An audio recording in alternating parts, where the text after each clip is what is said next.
শুভ সকাল বন্ধুরা। শুধু রোববারের চাপটা তোমরা একটু দেখো। এই যে এখানে লুচি ভাজা হচ্ছে, পরপর কিন্তু 3টে গ্যাস জ্বলছে এই রান্নাঘরে। দাদা বডি দেখাচ্ছে, দেখতেই পাচ্ছ। এখানে এই যে ম্যাডাম চারুলতা দেবী রান্না করছে মাছ মাংস। এটা কাতলা মাছের মাথা। 3 রকমের সবজি হয়ে গেছে। সবজিগুলো কালকে সারা রাত জেগে কেটে রাখা হয়েছে। এই যে এখানে পটল চিংড়ি বসে গেছে, আর পুঁই শাক রান্না হয়েছে। এটা আমাদের ছোট রান্নাঘর, এখানেও রান্না হচ্ছে। এই যে বন্ধুরা, এখানে দেশি চিকেনটা ধুয়ে রাখা হয়েছে, বাইরেও রান্না হচ্ছে আমাদের। এই যে দাদা বডি দেখিয়ে রান্না করছে।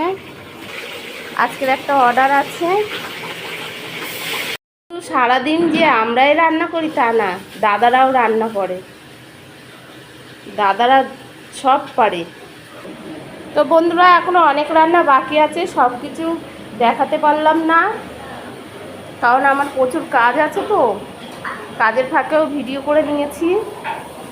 ভিডিওটি ভালো লাগলে লাইক কমেন্ট শেয়ার করে পাশে থাকবে।